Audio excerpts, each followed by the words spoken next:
Olá, querida amiga, querido amigo, paz e luz no seu coração, que Jesus nos abençoe e nos proteja, que Ele possa continuar nos dando força, ânimo para seguirmos em nossa caminhada de evolução, aprendendo, refletindo, transformando, adaptando os nossos comportamentos cada vez mais às leis divinas para que, melhor compreendendo elas, a nossa vida se transforme se aproximando do Cristo, se aproximando de Deus, desenvolvendo a prática do bem, tudo aquilo de melhoria que podemos fazer em prol de nós mesmos e dos nossos irmãos e irmãs que compartilham conosco a caminhada.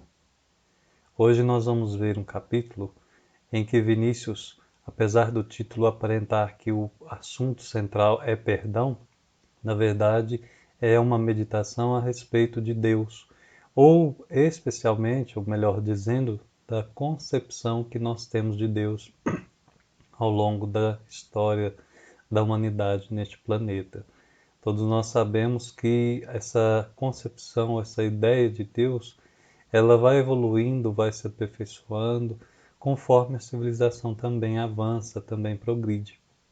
E o marco divisor para uma compreensão mais amorosa, mais sensata, mais racional até a respeito de Deus, foi a partir do momento em que Cristo apresenta-o para nós desta maneira, como Pai, como Criador, como sustentador de nós, suas criaturas. As criaturas provenientes de Deus, herdeiros de Deus por consequência, porque somos todos irmãos. Então, é em cima disso que vai girar o capítulo e é justamente uma resposta para alguns dos grandes enigmas que nós carregamos ao longo da nossa vida.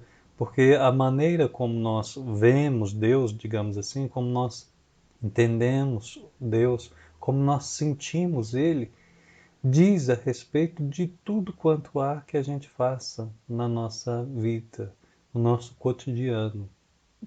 A maneira como eu o enxergo faz com que eu defina a maneira como eu interprete o mundo, a vida como um todo, o passado e o futuro e a minha própria vida. As sucessões de fatos que vão acontecendo na minha existência. Se eu conheço, e cada vez mais nós vamos conhecendo, porque isso também é gradativo, a respeito de suas leis, outro entendimento então eu vou tendo através da visão ou da ótica do Espiritismo, do Evangelho, da revelação da verdade, enfim, a respeito desses lances, desses fatos decorrentes das minhas ações na vida. Então, é realmente um ponto muito fundamental para as nossas meditações.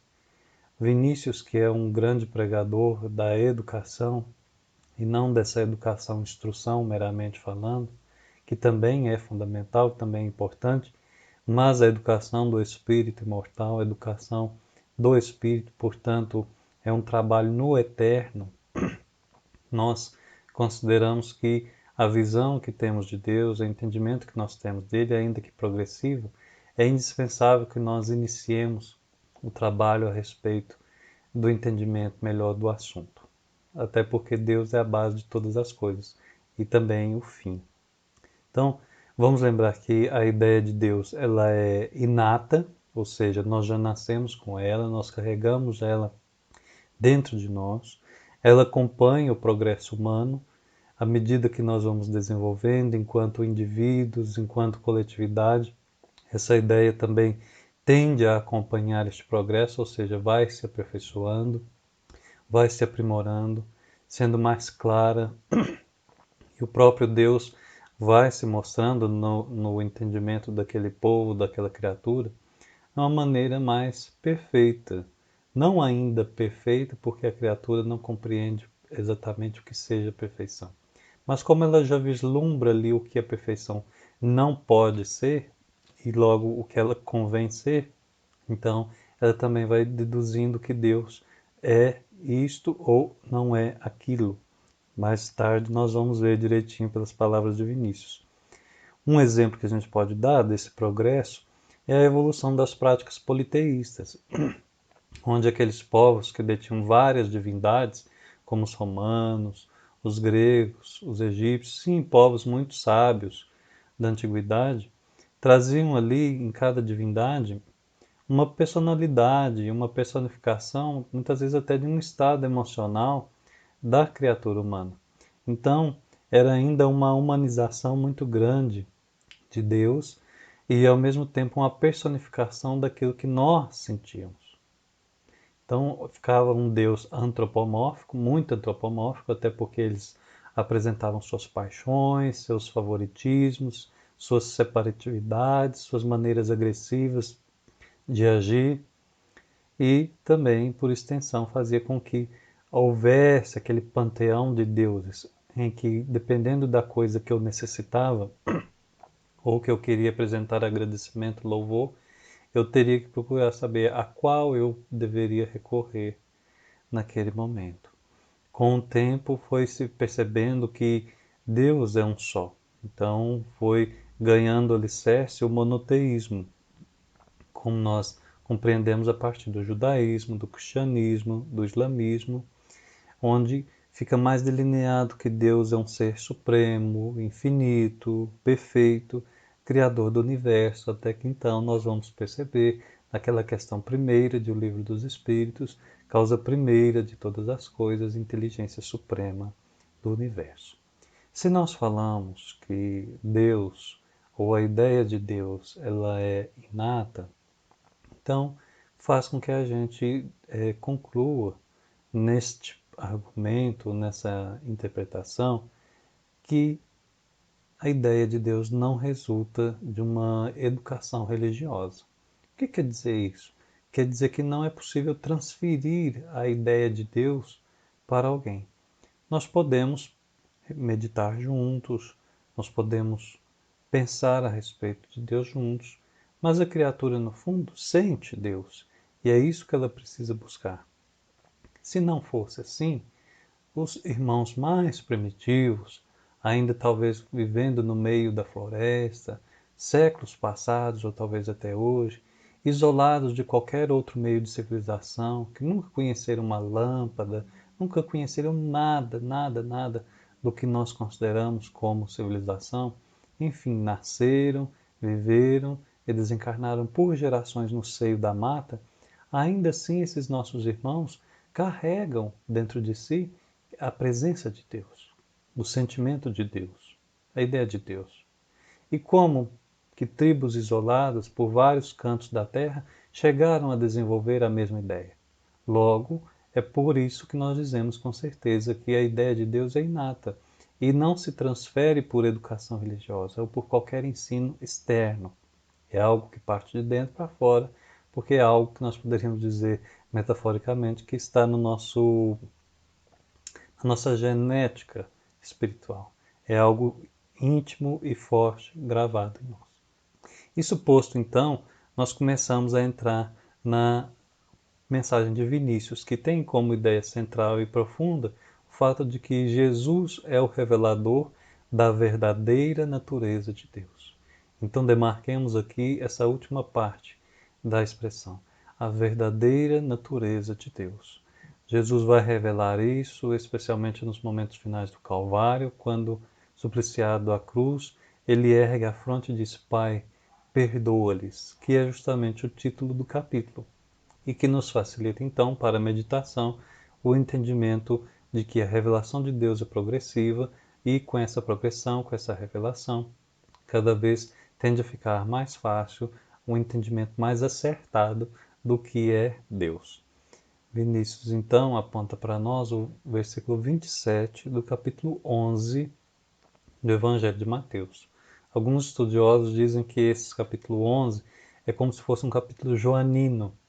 Lembra muito, remete muito ao Evangelho de João, pelas falas que ali estão contidas, pela maneira de se revelar, dos ditos ali que estão inscritos. E com isso a gente vai percebendo que os três evangelhos sinóticos, que são Mateus, Marcos e Lucas, com o Evangelho de João, também têm suas afinidades, têm suas ligações que com estudo, com análise, com carinho, a gente vai descobrindo melhor.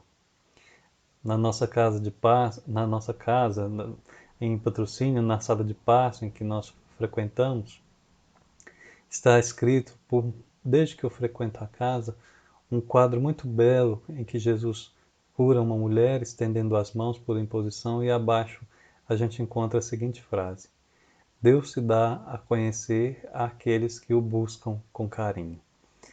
Desde a primeira vez eu gravei esta frase em mim porque me marcou profundamente e a carrego junto de mim, lembrando sempre daquela imagem. Deus se dá a conhecer àqueles que o buscam com carinho. E hoje, mais que nunca, nós vamos reconhecendo que a humanidade precisa pensar com carinho em Deus.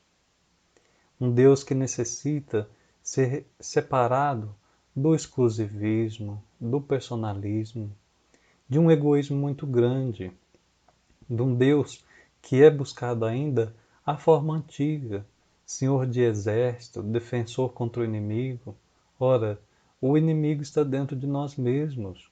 É o nosso passado em forma de rebeldia e murmúrio que teme persistir.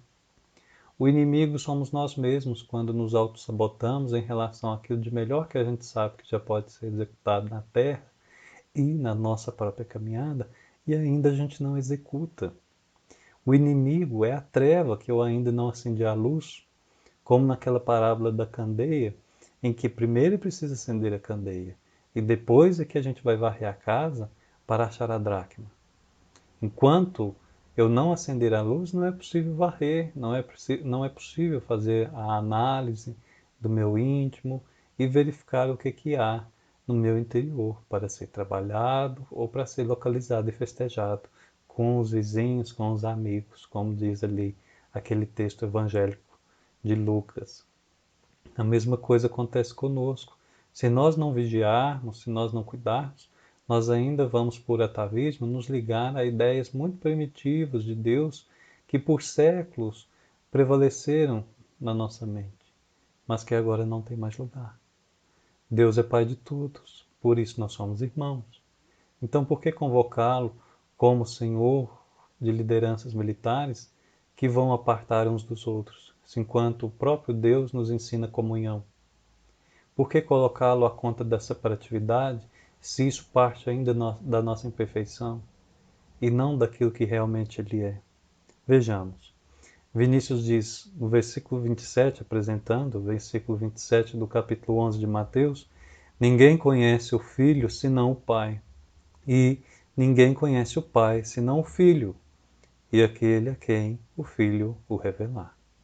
Para a gente entender um pouquinho melhor no que foi dito essa fala de Jesus, o contexto, a gente volta 2 versículos antes, o 25 e o 26 do capítulo 11 de Mateus, em que a gente encontra assim: Naquele tempo, respondendo Jesus, disse: Graças te dou, ó Pai, Senhor do céu e da terra, que ocultaste estas coisas aos sábios e entendidos e as revelaste aos pequeninos. Sim, ó Pai, porque assim te aprouve. E aí nós temos aquela continuação que dissemos: Ninguém conhece o Filho senão o Pai, e ninguém conhece o Pai senão o Filho, e aquele a quem o Filho o revelar. Algo que também está em consonância quando Paulo relembra dizendo na primeira carta aos Coríntios, no versículo 27 do capítulo 1 da primeira carta: Deus escolheu as coisas loucas do mundo para confundir os sábios. Então a gente deve prestar atenção para ver com clareza o que Jesus quer dizer com essas palavras, porque ele está muito longe de condenar a capacidade intelectual de qualquer pessoa, não é isso. Ele não está dizendo que é somente no campo do sentir que nós vamos chegar a ter uma ideia mais aprimorada de Deus. Não, mas que também é preciso sentir. E isso é tão fundamental quanto saber. O que Jesus deixa muito claro aqui neste momento é que o orgulho intelectual é que é condenável porque ele nos aparta da ideia correta de Deus. Porque assim não é possível com que Deus alcance o nosso coração, as fibras da nossa alma. E por isso mesmo nós vamos ficar só filosofando sobre ele. E utilizando-se das ideias que nós apresentarmos a respeito dele, uma racionalização, digamos assim, de Deus para o nosso bel prazer. Então vai chegar um ponto que a criatura vai até matar em nome de Deus. Ou ela vai pregar o ódio, dizendo que está fazendo algo que está coerente com Deus. Talvez esteja coerente com a sua ideia falha de Deus, mas com a ideia de Deus, com aquilo que é verdade, com a revelação que nos proporciona, não está. É preciso, então, antes de tudo, humildade. É isso que o perdão vem apresentar.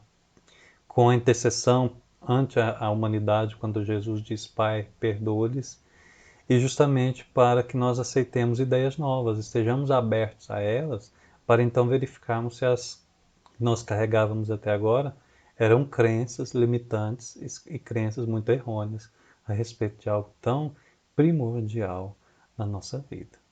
Então, para nós fazermos um pouquinho diferente, a fim de que a didática se dê melhor, vamos ler o texto todo e em seguida a gente volta apontando aquilo que é crucial para que a gente veja essa virada de página na história humana que Vinícius nos aponta. Ele vai apresentando aqui vários pontos em que Deus, na antiguidade, era chamado, era entendido, especialmente a partir de passagens bíblicas que ele vai rememorando. Então são várias.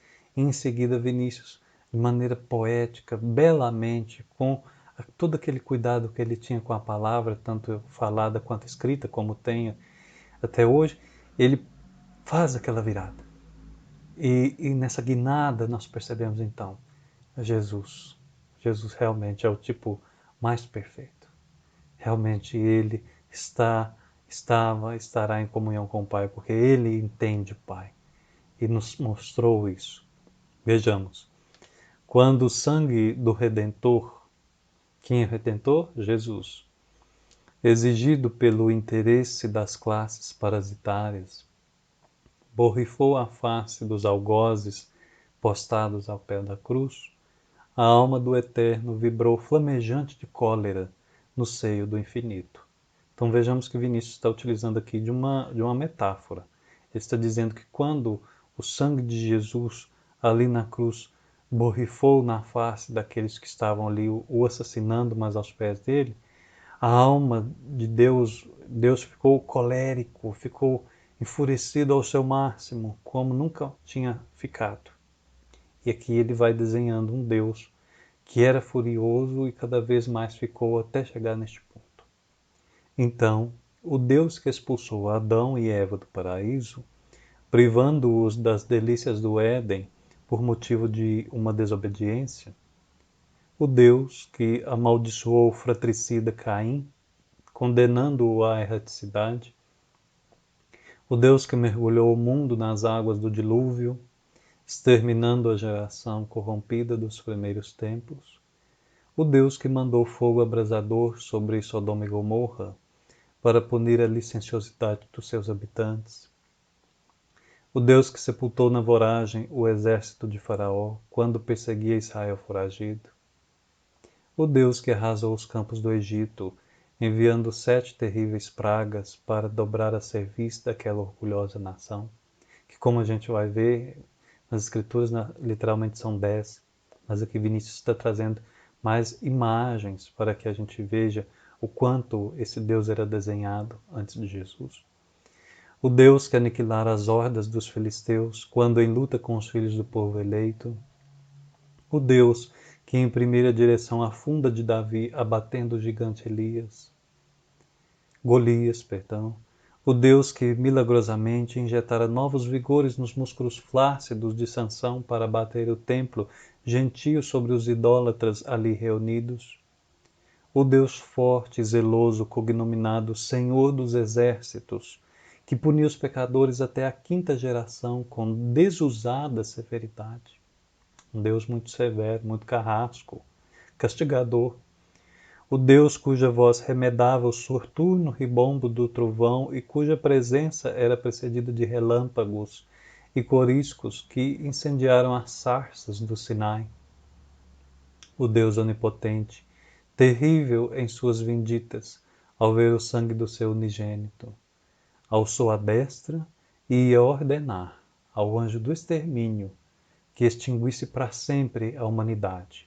Por quê? Porque agora que era o Filho mais perfeito que estava encarnado na Terra e os homens faziam isso, não, a humanidade não merecia, não tinha mais solução.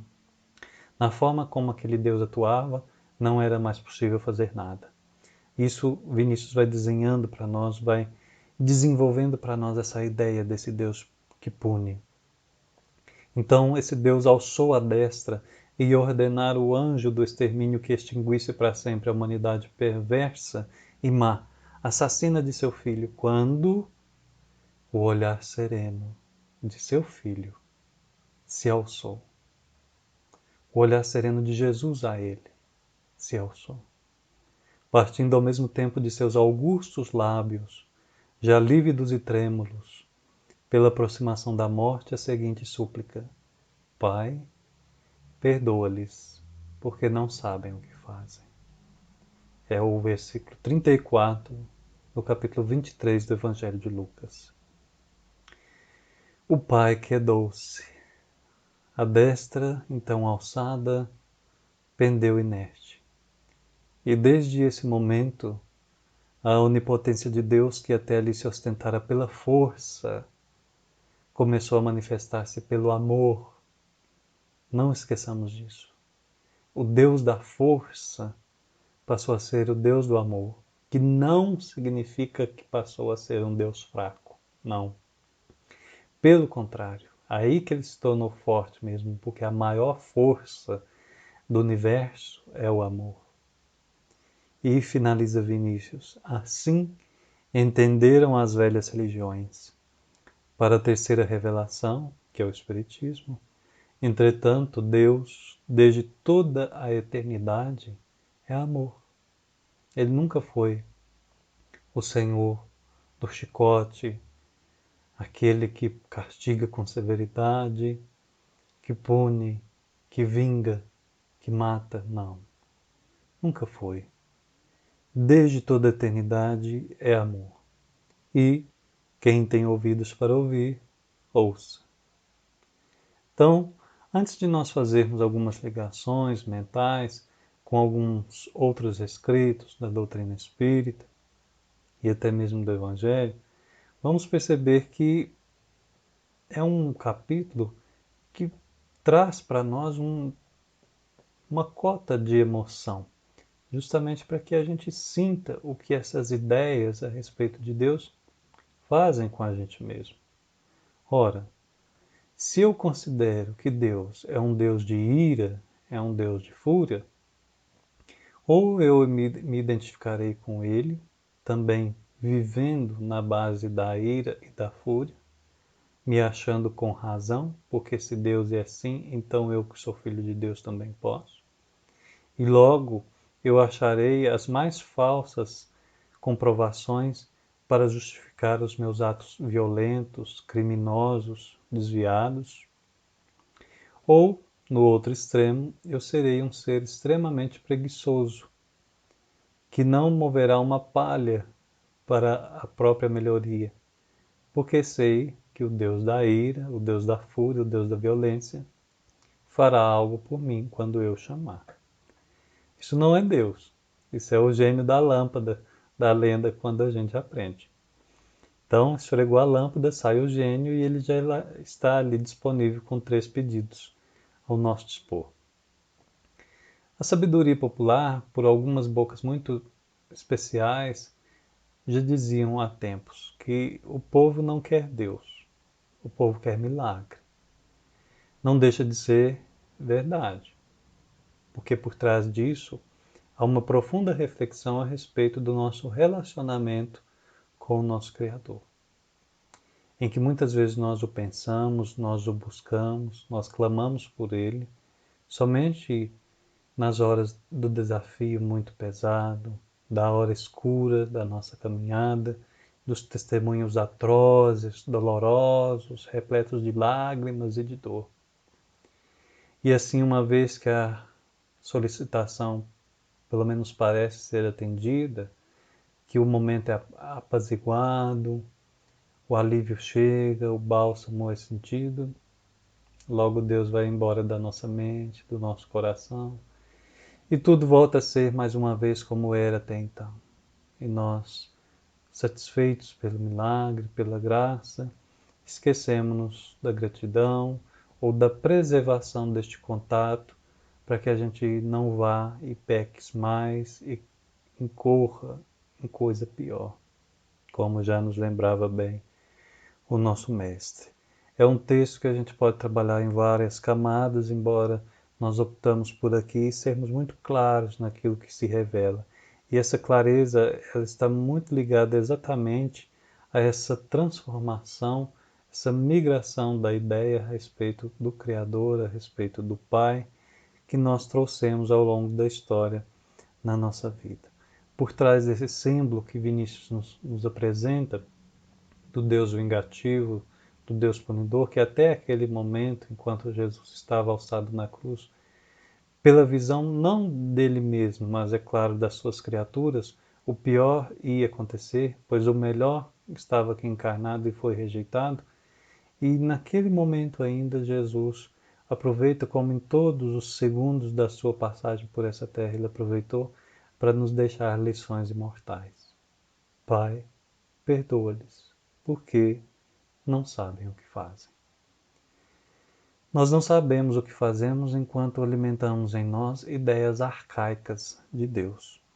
Nós não sabemos o que fazemos porque essas ideias arcaicas impregnam o nosso comportamento, os nossos hábitos e, por extensão, os nossos relacionamentos.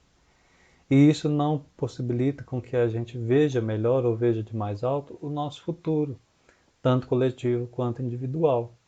Logo, isso permite que a gente vá ainda sustentando no nosso coração mágoas, rancores, suspeitas, calúnias, injúrias, frustrações, expectativas, depositando em criaturas imperfeitas aquilo que só é proveniente da perfeição. Que não existe um Deus além do próprio Deus.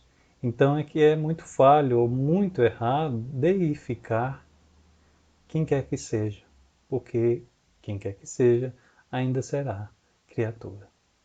Falhos ainda seremos, ou talvez mais, se nós transmitirmos ou transferirmos este poder de Deus para os objetos. Aí então a criatura sofrerá muito porque estará fazendo uma inversão de valores na sua jornada, na sua lei evolutiva, pois que descuidará do espiritual, do eterno, do imortal e passará a colocar todos os seus recursos, suas forças morais, seu tempo, seus pensamentos, seus sentimentos, naquilo que é transitório, naquilo que perece, que passa. Então vai deixar a matéria dominar o espírito. E uma vez que a matéria se transforma, se decompõe, assim que houver aquela decomposição, aquela transformação, aquele perecimento, a gente perece junto e o sofrimento surge. Então, tudo isso está atrelado à visão que nós temos de Deus.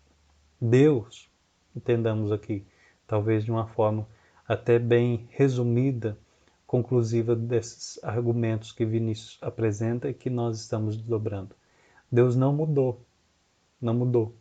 Como a gente vai ver, Deus, segundo o Espiritismo, especialmente a questão 13 do Livro dos Espíritos, ali na primeira parte, quando nós vemos seus atributos, e depois em A Gênese, que Kardec desenvolve também melhor, Deus é imutável. Então Deus foi sempre, é sempre e será sempre o mesmo. Então, por que Vinícius está trazendo para nós um Deus de uma maneira e que com Jesus passou a ser de outra forma? É porque Deus não mudou, mas nós, suas criaturas, mudamos. E com o advento do Cristo, nós mudamos por demais, se nós começarmos a introjetar a sua mensagem, a mensagem da Boa Nova, em tudo quanto nós possamos utilizá-la no nosso ser. Porque cada um de nós somos um universo, nós somos um cosmos. A criatura não é muito fácil de ser explicada, esclarecida, não. Não tenhamos essa ideia, porque isso é muito banal. Nós somos seres complexos, estamos em desenvolvimento. Se nós fôssemos fáceis de serem esclarecidos, de sermos entendidos, então nós já estaríamos assim há muito tempo, com resposta para tudo. E é o que não se verifica ainda no nosso patamar evolutivo, nesse mundo de provas e expiações. Mas nessas complexidades que vão nos formando, todo esse cosmos interior, que é recheado pelas nossas emoções, pelas nossas flutuações de humor, pelos nossos sentimentos, que esperamos que todos nós estejamos considerando cada vez mais nobres, pela nossa disciplina mental, fica muito claro que se Deus não mudou, a cada dia que passa, o meu entendimento sobre ele muda. E isso, então, é a grande transformação. É uma transformação do quilate de Jesus na cruz, dizendo: Pai, perdoa-lhes, eles não sabem o que fazem. Porque a gente não vai ficar toda a vida sem saber o que fazer. Não, nós não queremos isso. Não é possível.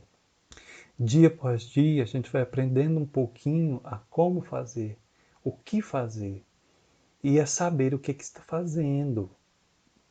Então, perdoar-lhes porque não sabem o que fazem é uma coisa dinâmica. Este perdão está atrelado à medida que a nossa ignorância vai se esvaindo, porque a nossa consciência vai se desenvolvendo, vai se despertando. A consciência também é dinâmica.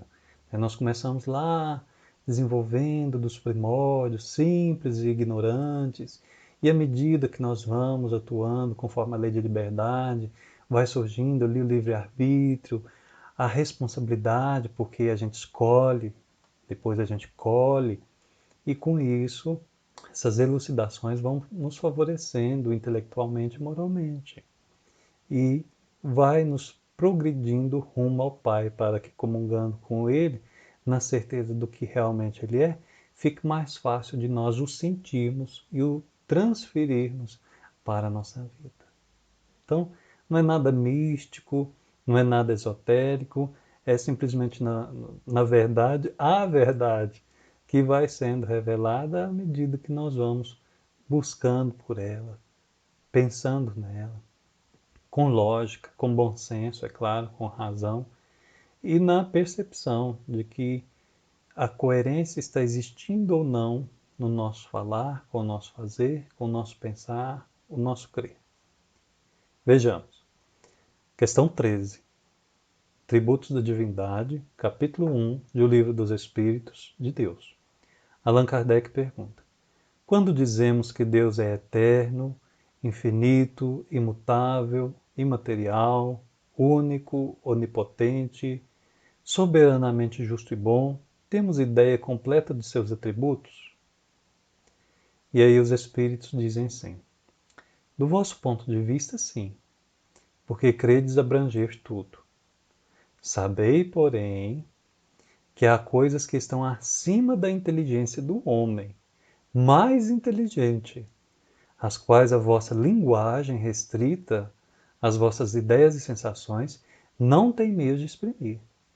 Então, ainda por tudo quanto a gente considere atributo de perfeição do Pai, há coisas ainda que Ele é que nós não sabemos, porque o nosso grau de evolução não nos permite, seja o mais inteligente dos inteligentes, saber.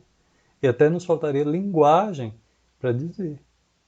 E continuam eles: a razão, com efeito, vos diz que Deus deve possuir em grau supremo essas perfeições. Isso nós já conseguimos entender, porque um pouquinho que faltasse nessa perfeição, ele já deixaria de ser perfeito, e logo ele deixaria de ser Deus. Portanto, se lhe faltasse ou não fosse infinita, essa perfeição em grau supremo, já ele, dizem os espíritos, não seria superior a tudo, não seria, por conseguinte, Deus. Para estar acima de todas as coisas, Deus tem que se achar isento de qualquer vicissitude e de qualquer das imperfeições que a imaginação possa conceber. Então, buscando aqui pelo finalzinho da resposta, Deus tem que se achar isento de qualquer vicissitude, de qualquer das imperfeições que a imaginação possa conceber. E a nossa imaginação concebe que castigar alguém é imperfeição, que adotar favoritismo, ou seja, privilégios, é imperfeição, porque falha a lei de igualdade.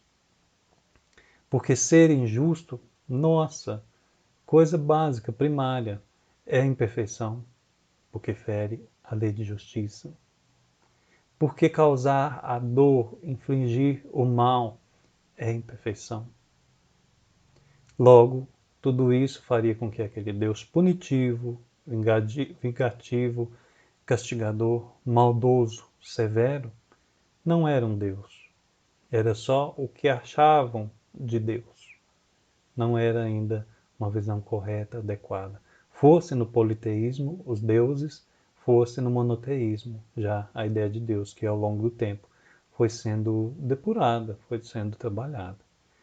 Então Kardec apresenta um comentário breve em seguida dizendo: Deus é eterno.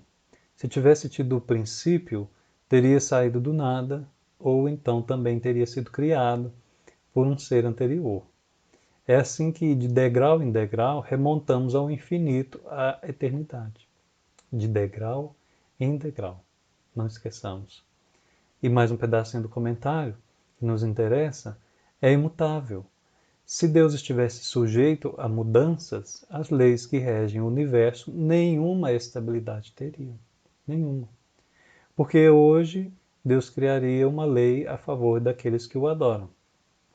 E aqueles não o adorando mais conforme ele gostaria, um Deus caprichoso, como era a ideia dos antigos, amanhã a lei já vigiria contra esses que antes eram seus adeptos, e a favor daqueles que até então eram seus inimigos, mas mudaram de lado. Coisa totalmente caprichosa, extraordinária, bizarra até, que não faz sentido nenhum no campo da lógica, da racionalidade, do entendimento claro e simples como deve ser a nossa criação, o nosso Criador e a mecanicidade dessa criação. Há um livro que nós achamos muito adequado fazer uma ponte aqui com a fala de Vinícius, que é essa evolução da ideia de Deus por nós, especialmente a partir do Mestre Jesus, e também com essas ligações das obras básicas kardecianas. Este livro ele se chama Concepção Existencial de Deus, que foi escrito pelo professor Herculano Pires. Então, em certo ponto da obra, Concepção Existencial de Deus, o professor Herculano diz assim: Deus, como existente, é o Pai que Jesus nos apresenta em termos racionais, pronto a nos guiar e amparar, a nos dar pão e não cobras, quando temos fome, e a nos convidar incessantemente para o seu reino de harmonia e beleza. Esse é Deus. Se podemos percebê-lo em nós mesmos, na nossa consciência e no nosso coração, se podemos vê-lo em seu poder criador numa folha de relva, numa flor, num grão de areia e numa estrela, se podemos conviver com ele e sentarmos com ele à mesa e partir o pão com os outros, então ele realmente existe em nossa realidade humana. E o podemos amar, porque nós trazemos Deus para a realidade. Ele não fica só no campo do ideal. E de fato, o amamos de todo o coração e de todo o entendimento. Então, o professor Herculano diz que Deus, como existente, é o nosso companheiro e o nosso confidente. Será que eu vejo Deus assim na minha vida diária? Ou cada vez mais eu tenho buscado vê-lo assim como meu companheiro, como meu confidente, como existente? Porque isso faz uma diferença drástica na nossa vida. Trazer Deus para perto de nós, para dentro de nós. Ora, o reino de Deus não vem com aparências exteriores, não está aqui, não está acolá. O reino de Deus está dentro de vós, está dentro de nós. Então Deus também está conosco em toda parte. E ele diz: não dependemos de intermediários, de atravessadores do mercado da simonia, para expor-lhe as nossas dificuldades e pedir a sua ajuda. A existência de Deus se prova então pela intimidade natural, não sobrenatural, que com ele estabelecemos em nossa própria existência.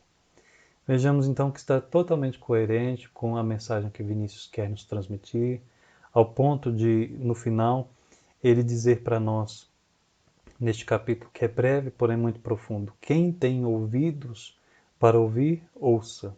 Quem tem ouvidos para ouvir, ouça, porque é justamente um convite a limpar as escamas dos nossos olhos, a ver com clareza aquilo que está na nossa fronte, que está à nossa frente, que está tão perceptível, mas que por vezes as nossas amarras nos campos das ideias não nos permitem liberar de modelos preconcebidos para realmente visualizarmos algo melhor. É bem aquilo que Platão apresenta a respeito do mito da caverna. Se nós formos parar para pensar com jeitinho, com cuidado, ainda que também as sombras da ideia têm um poder muito grande. Para além do capítulo 2 de A Gênese, onde Kardec trabalha exclusivamente a respeito de Deus, nós gostaríamos de finalizar, já em clima de conclusão, as meditações de Vinícius, lembrando que se ele aponta para nós a respeito do amor, que é Deus, que Deus é amor, não poderia passar batido a primeira carta de João, no versículo 8, capítulo 4, onde ele afirma: aquele que não ama não conhece a Deus, porque Deus é amor. E no versículo 16 do capítulo 4, também da primeira carta, assim conhecemos o amor que Deus tem por nós e confiamos nesse amor. Deus é amor. Todo aquele que permanece no amor, permanece em Deus e Deus nele. Um livrinho que sempre nos chamou a atenção, que na verdade não é um livrinho, é um livrão, é Filho de Deus, de Joana de Ângeles, psicografado por Divaldo Franco. Um livrinho de cabeceira que faz com que a gente sempre volte a sentir essa atmosfera do amparo paternal que Deus tem, dessa presença eterna, permanente, contínua, que Ele nos envolve, que Ele nos sustenta. E consideramos que, para arrematar as palavras de Vinícius, seria ideal que nós, juntos com a benfeitora, escutássemos o que ela disse. Luz de Deus, quando os raios do sol atravessam um vitral delicado, este esplende de beleza, exteriorizando tonalidades pujantes em magia de luz e de cor. A alma humana é constituída de elementos superiores, mas atinge a plenitude quando penetrada pela divina claridade que aguarda apenas ser recebida e filtrada. Qual diamante lapidado, que reflete toda uma estrela, ela igualmente se torna um astro fulgurante quando burilada pelo sofrimento e colocada a serviço da função evolutiva. Necessitas entender que o teu progresso espiritual é de emergência e o estás retardando em razão das coisas de pequena monta a que te encadeias. Os grandes obstáculos desafiadores levam o viajante à reflexão na forma pela qual os pode superar. Entretanto, os cardos e pedregulhos do caminho, que parecem insignificantes em ferindo-lhe os pés, impedem-lhe o avanço. Permeia-te da divina luz e clareia os recantos escuros da tua vida, onde se alojam o ciúme, a mágoa, a inveja, a preguiça e outras imperfeições injustificáveis. Criado para a glória estelar, és um cosmo em miniatura, saindo da nebulosa incandescente das paixões. Gravita em harmonia sob a ação do pensamento de Deus, sem te deslocares da rota. A força da atração do amor leva todos a Ele. Irradia com teu ser vestido de tal forma com essa luz, que nenhuma sombra remaneça escondida no teu sentimento. Ela alcançará o teu próximo e brilhará no mundo. Com a luz de Deus fulgindo em ti, revelarás a bondade e todo o bem que jazem adormecidos e que ela consegue despertar para a vida. Com a luz de Deus fulgindo em nós, tudo será possível para que nós compreendamos melhor o que é o nosso Criador, o que Jesus quis dizer quando alçado na cruz: Pai, perdoa-lhes, eles não sabem o que fazem, ao pronunciar assim.